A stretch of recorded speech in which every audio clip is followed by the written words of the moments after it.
Just another routine mission. Why do they always say that before a mission? Of course it's routine. You haven't done anything yet. It's everything that happens along the way. The choices you make, the paths you choose, that turn the routine into anything but. Of course, that's how it started. A routine mission, answering a distress call. And look where that got me. We were testing out the Normandy, Captain Anderson's new ship, when the distress call came in. An Alliance patrol on Eden Prime had been attacked. They'd seen something they couldn't explain. And whatever it was massive. I hit the ground with my lieutenant, Caden Olenko. A good kid, loyal, by the book, with a talent for biotics. We came across the lone survivor of the patrol, Gunnery Chief Ashley Williams. A soldier to the core. Tough, disciplined, ready to take on whatever came her way. Ashley joined up with us and took us to the spot where she lost her squad. That's when we saw it. The ship. Like nothing I'd ever seen. It was massive, scorching the colony and everything around it as it blasted away. We followed the path of destruction to an artifact, a beacon left by a long-dead race called the Protheans. The colony had dug it up, and whoever attacked them had tried to take it. Chief Williams made the mistake of getting too close. It hit her with some type of energy. I grabbed her and threw her out of the way. And that's when it hit me. Hard. Every muscle in my body went rigid. I couldn't move. Could barely breathe. Everything went black. And then I saw something. A vision. Dream. Nightmare. By the time I woke up, we were halfway to the Citadel on our way to meet the Council. I was expected to explain what I'd seen. Anderson came along. So did Adina, our political representative on the Citadel.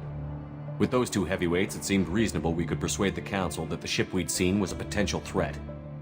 As was the individual behind the attacks. The main suspect for the Eden Prime massacre was a Turian Spectre named Saren. He'd been seen by one of the survivors from the colony at Eden Prime, and there was some evidence to suggest that the ship was connected to Saren. But even Adina's pointed accusations weren't enough to convince the Council. They just couldn't believe one of their chosen elite Spectres could be guilty of something like that. They needed proof. Which meant I needed proof. Fortunately, I wasn't alone in my search. Garrus, another Turian, wanted to help. A top agent for Citadel Security. Despite orders from his superiors that he shouldn't get involved, he told me he was suspicious of Saren, and he had some useful leads. More importantly, he was willing to share them. That led me to Rex, the biggest, nastiest looking Krogan bounty hunter I'd ever seen. He turned out to be more than just a brute. It was his intel that led to a fugitive with incriminating evidence on Saren. The fugitive turned out to be an energetic little Quarian named Tally. A tech expert with a knack for hacking, she'd procured some information on Saren. Evidence that proved Saren was dirty. Tally's evidence proved that Saren was responsible for the massacre on Eden Prime, and that the immense warship we'd spotted was in fact Saren's flagship. But it went much further. Saren was trying to find a way to bring back a race of sentient machines from dark space. Machines allegedly responsible for cleansing the galaxy of all organic life. These Reapers were blamed for wiping out all life 50,000 years ago, including the Protheans, then disappearing back through the mass relays to dark space, leaving no trace they'd ever been. That explained why Saren was after the beacon, and it made some sense out of my visions. But not much else. We couldn't convince the Council that the Reapers were a threat, but they agreed Saren had to be stopped. They stripped him of his Spectre status and gave me the honor of becoming the first human Spectre. My first task? Bring down Saren. Anderson decided to stay behind, giving up his ship, the Normandy. He told me I would need it more than he would. He also pointed me in a direction. Liara, a Prothean expert, adept in biotics, and maybe most importantly, daughter of Benezia, Saren's top lieutenant. And like most Asari, as beautiful as she is intelligent, and born with a unique ability to meld with other species. Liara was able to help me decipher some of the vision the beacon had given me. Nothing concrete, but it gave me some clues. And a new appreciation for the Asari. Her technique for accessing my vision was unexpected, but not at all unpleasant. Ashley was a little concerned about the connection I shared with Liara. As commander, I knew either relationship had the potential to interfere with the mission. I told Liara about how I felt. Apparently, she'd felt it too. But we agreed we wouldn't let it get in the way of our mission. Finding Saren. Thanks to Liara's help, we had our next lead. Venezia. Saren had taken her to Novaria, where he'd enslaved a dangerous race of insect-like creatures, the Rachni. He ordered Venezia to use the same technique Liara had used on me to extract information from the Rachni Queen. The Queen's drones were everywhere, and they weren't happy. We had to fight through hundreds of them to get to Venezia. By the time we arrived, Saren was gone.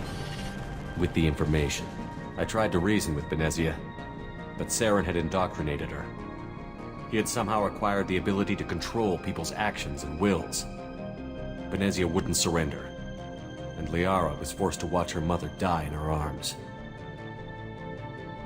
And I was left with an angry, dangerous Rachni Queen to deal with. She claimed her drones would do no harm if I released her. But the Rachni had terrorized the galaxy before. I couldn't do it. I wouldn't doom an entire species for past sins. And the Queen was true to her word. She left and took her army of drones with her. With Saren's top lieutenant dead, he was quickly running out of time and places to hide. I tracked him down at his base on Vermeer, but we soon learned it was more than a base of operations. It was a breeding ground. Saren was breeding an army of Krogan. He'd found a cure for the genophage, a disease inflicted on the Krogan to prevent them from breeding and taking over the galaxy. But the Krogan Saren was breeding were slaves, mindless beasts that obeyed Saren's will. I had to destroy the base, and all its research. Rex disagreed. Violently. Rex wanted the genophage cure for his people. I tried to convince him to help me destroy it, that these Krogan weren't real. But he wouldn't back down. He just couldn't be reasoned with, and I couldn't let the base be saved, even if it meant curing the Krogan. Saren had to be stopped. When we finally got to the center of the base, I realized just how close Saren was to completing his plan. He was already in communication with the Reapers. Sovereign, Saren's flagship we'd all assumed was just a ship, was a Reaper. It spoke to me, threatened me. I could feel the menace it had for every living thing. It wanted me dead. It wanted us all dead. And I knew it was capable of doing just that. What I couldn't understand was why Saren would help it. But there was no time to think about it. Sovereign knew where we were. We had to destroy the base and get the hell out. I split up my team in 2 squads, sending Ash with one and Caden with the other as a distraction. We had a nuke, and we planned to use it. Before we could detonate the bomb, Saren showed up. We fought. I stalled him to make time for my team. And in talking to him, I realized the truth. It wasn't Saren who was indoctrinating everyone. It was Sovereign. The Reaper. And Saren was in deeper than all of them. He tried to convince me he was still in control. Said he found a way to reduce the Reaper's influence, but he was kidding himself. Or believing the lies Sovereign was telling him. Before I could convince him to stop, he ran, leaving me just seconds to extract my squad mates. I tried, but I wasn't fast enough. I could only save one of them. Ash was a good friend, and a great soldier. But I had to choose, and I chose Caden. That was the last time Saren would slip away from me. I knew then, the next time we met, one of us would die. With my team mostly intact, we chased Saren and his army to Ilos, a long-lost planet that had once belonged to the Protheans. As we prepared for what we knew would be a desperate fight, I spoke to my crew. We were just one ship, against Saren's growing army. I assured them all that despite the odds, we could defeat him. But Liara saw through my words. She knew I was hurting after Ash's death. She could sense my doubts. We both knew this mission could be our last. Until that moment, we'd put our feelings aside for the sake of that mission. But why wait?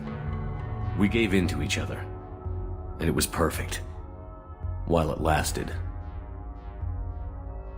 We arrived on Ilos, close behind Saren. Once on the planet, we discovered a Prothean databank that helped me put the final pieces of my vision together. The Reapers had come 50,000 years ago, and every 50,000 years before that, each time purging the galaxy of life. The Protheans had fought and died, like every species before them. But a few survived long enough to leave a parting gift. The Protheans had discovered that the Citadel was the key to controlling the mass relays. By sabotaging the Citadel, they found a way to close the relays to dark space, slowing the Reapers' return, giving us the time we needed to find a solution to stop the Reapers once and for all. Saren knew this. He was leading his army to take control of the Citadel and re-establish the relays to dark space, bringing the waiting Reapers here to destroy us all. We followed him to the Citadel. It was intact, but heavily damaged. He had caught the Council fleets by surprise, and they were only now regrouping. And with Sovereign as his flagship, there was little hope the fleets could counterattack with enough strength to take back the Citadel. But Saren was done running, and I was done chasing him. As the Alliance and Citadel fleets battled Saren's army outside, I cornered the Turian bastard in the Citadel tower and confronted him. He died believing that the Reapers would save him. As I fought to regain control of the Citadel, the Council's flagship, the Destiny Ascension, fell under attack. Despite Saren's death, Sovereign and Saren's army continued to fight. The Council was aboard the Destiny Ascension, and they were requesting assistance. But I knew in order to help them, I would have to put our human Alliance fleet in jeopardy. The Council could be replaced. The fleets were needed here and now if we were going to defeat Sovereign. Even with the Citadel back in my control, Saren defeated, and the Normandy leading the combined galactic fleet, the battle against Sovereign, a single Reaper, was relentless. It took the combined fleets of humanity and the other races, but in the end, Sovereign fell. But the costs were immense. While humanity's efforts in the war earned us our first seat on the Council, it was a hollow victory. The Reapers were still out there. I knew the fight was far from over, but as the one who'd led the fight against Saren, I was given new responsibilities. The choice of humanity's first counselor was left for me to decide. On the one hand, Udina, the lifetime politician. Ruthless and ambitious, he would easily navigate the political landmines that would soon be put in front of him. The other choice, Captain Anderson, the career soldier. Tough but fair, but a friend, and someone I could trust. Both great leaders in their own right. Anderson didn't want the job, which was a sure sign he'd be perfect for it. No ambition to get in the way. The war was over. The threat had passed. In time, the Council would rebuild itself. The Citadel could be repaired. Even the pain of lost friends would fade. But none of that mattered if the Reapers were still out there. And if they were all as powerful as Sovereign, we had to find a way to stop them. I had to find a way. I gathered my crew, took my ship, and went in search of answers. Officially, the Council would only say I was assigned to cleanup duty, rooting out any remnants of Saren's army. Just another routine mission.